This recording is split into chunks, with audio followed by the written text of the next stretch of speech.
The Seattle Seahawks walked into Pittsburgh on Sunday carrying the weight of an 0-1 start.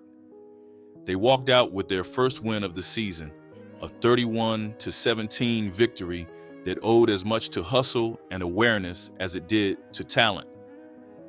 The game swung on mistakes for nearly 3 quarters. It includes missed kicks, tipped passes, and chances that slipped away. Then suddenly, a live kickoff bounced past the Steelers' return team, and rookie George Holani pounced, which literally changed everything.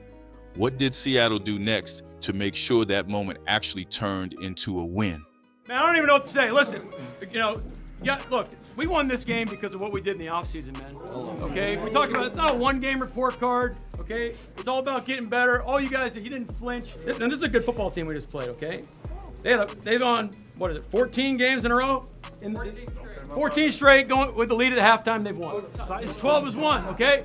It's a relentless attitude, man, that we said we're going to come in here with one mission and one mission only, and that's go home, fly across the country with a dub. All right, celebrate on the airplane. All right? That's a hell of a job, man.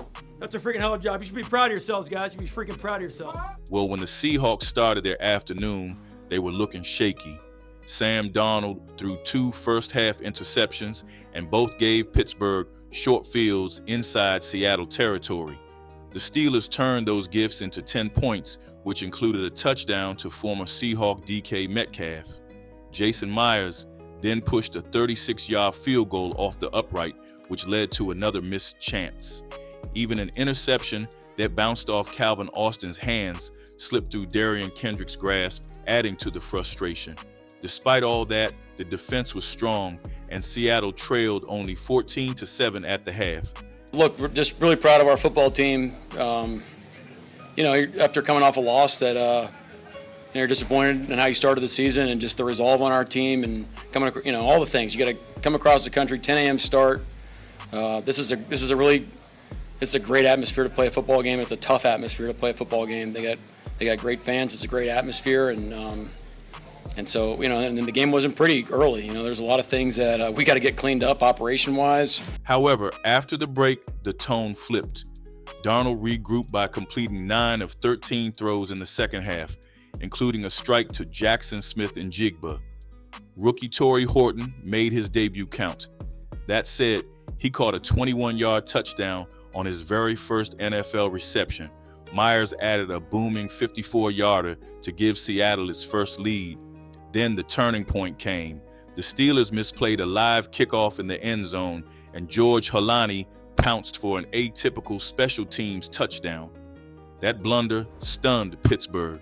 Kenneth Walker broke free for 105 rushing yards and a clinching 19-yard score late, and that sealed Seattle's 31-17 win. Finally, the Hawks could avoid an 0-2 start in a tough NFC West. Early in the fourth quarter, the game changed on a play that will be hard to forget. The kickoff carried over rookie Caleb Johnson's head and rolled into the end zone. Instead of fielding it or touching it down, he froze. Maybe he thought it was dead. Maybe he simply lost track. But either way, the ball was still live. That's when George Holani made the smartest play of his young career.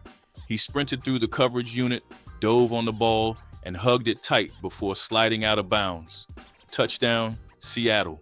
Our guys were awesome the whole game and just fought to the very end. And we had a couple breaks there in the second half that went our way, and we took advantage of it. So really proud of the team.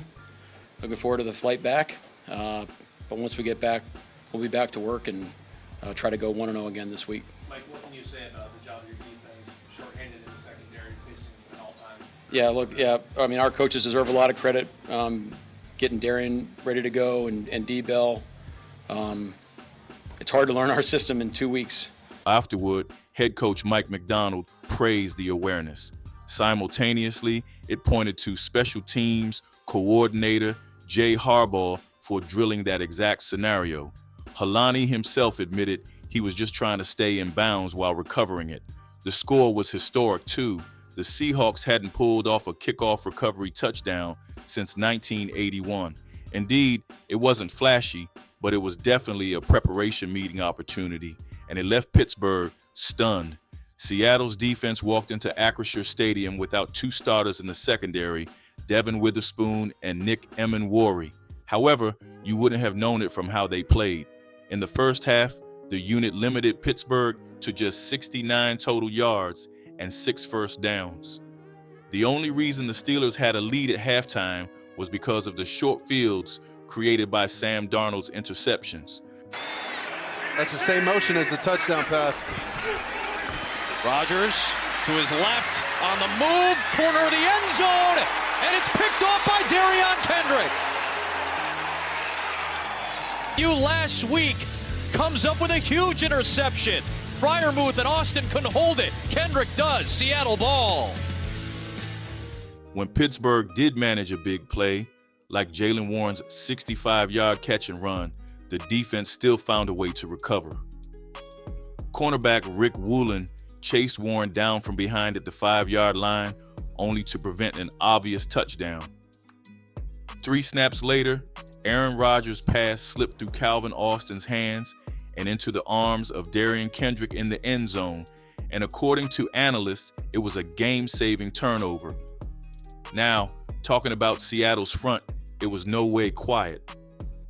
Byron Murphy, 2 posted 1.5 sacks and helped generate steady pressure on Rodgers, who finished with 2 interceptions and struggled to find tempo. The performance said plenty about depth and coaching detail, particularly for a group missing foundational pieces. However, the story of the game will go incomplete if we don't look at the 2 quarterbacks. Sam Darnold had a rough opening stretch. His first interception set up Pittsburgh near midfield, and his second came on a deflected ball that linebacker Nick Herbig returned deep into Seattle territory. Those mistakes spotted the Steelers 10 points and made it feel like Seattle was wasting its defensive effort. But Darnold's second half was a different picture. He completed 9 of 13 passes after halftime for 158 yards and a touchdown. Instead of forcing throws, he leaned on timing routes with Jackson Smith and Jigba and trusted Cooper Kupp on third downs. That shift helped Seattle sustain drives and control the clock. Aaron Rodgers' end zone interception to Darion Kendrick stopped a potential go-ahead score, and a later throw to Kobe Bryant sealed Pittsburgh's frustrations. One quarterback settled down and finished strong. The other tried to chase the game and paid the price. That's the same motion as the touchdown pass. Rodgers to his left on the move, corner of the end zone, and it's picked off by Darion Kendrick. You last week comes up with a huge interception. Freiermuth and Austin couldn't hold it. Kendrick does. Seattle ball. In week 1, Seattle's offense leaned heavily on Jackson Smith and Jigba. The load was finally shared against Pittsburgh. Smith and Jigba still performed. He finished with 103 yards and a highlight grab over Jalen Ramsey. However, this time, he wasn't carrying the attack alone. Cooper Kupp reminded everyone why Seattle traded for him. He caught 7 passes for 90 yards, which included 2 crucial third down conversions that kept drives alive. Rookie Torrey Horton announced himself with a 21-yard touchdown on his very first NFL catch. Tight end A.J. Barner added another score in the red zone. Kenneth Walker balanced the passing game on the ground with 105 rushing yards on 13 carries. His 19-yard touchdown late in the fourth quarter shut the door for good. Consequently, the offense felt layered and unpredictable. Instead of funneling everything to one receiver, the Seahawks spread the ball around and pushed Pittsburgh to defend every area of the field. Analysts say it was the kind of balance that can make the difference over a long season. You know me in sacks, it's rush and coverage working together. You need time to be able to get to the quarterback, and those are team sacks. But our guys are playing really, really hard, and they're playing together, and we should only get better from here on out. Jay Harbaugh. I wish I could say it's like we went over it on Friday night, but you have to talk rules. You got to know the rules of the game, and play by him better than everybody else. This game also said a lot about Seattle's staff. Mike Macdonald didn't panic after week 1. He kept stressing that the team was building something and that setbacks were part of the process. In Pittsburgh, that calm showed up. The sideline didn't sag even after turnovers and a missed kick. Players kept their heads and kept competing. And then staying in bounds and recovering it, which actually Brian Ayers talked about, sideline recoveries yesterday, from that matter of fact. So Brian Ayers deserves a lot of credit too. So, but George made a heck of a play there. And the kick from Jason, he's kind of done a bunch of different short kicks already this season. Yeah, it's great. It's tougher than it looks, because the landing zone is it's easy to kick it short in the landing zone. So if you're going to kick it low, you got to be on your stuff, and he's on his stuff right now. Special teams coach Jay Harbaugh deserves his share too. His unit is drilled to jump on every live ball, no matter how routine it looks. Notably, the staff also had newcomers like Darian Kendrick ready for big roles. That doesn't happen without good coaching and trust in depth. The tape will still show plenty to fix, especially tackling. However, overall, this team is organized, detailed, and it's already started playing with McDonald's imprint. The Hawks' edge came down to small things done right. On special teams, the Seahawks reacted while Pittsburgh hesitated.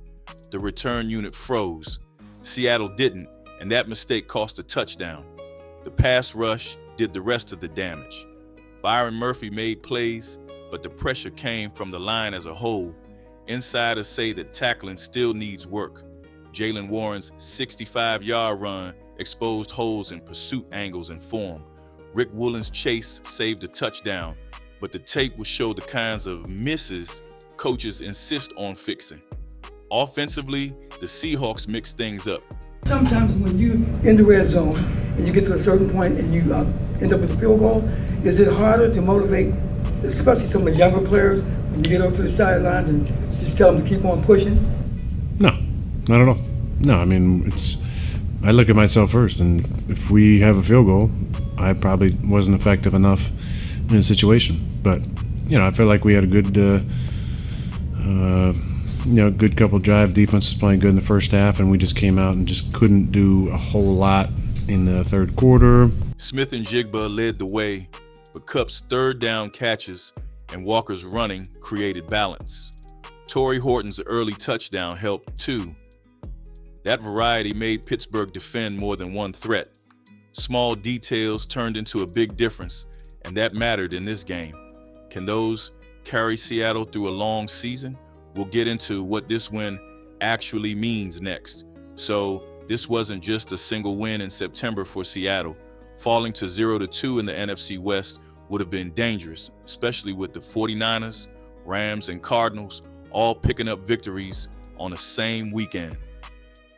Beating Pittsburgh kept the Seahawks from slipping 2 games behind in the division before the season really gets going. It also showed that this team can respond when things go wrong. Early turnovers, a missed kick, and blown tackles could have sunk them.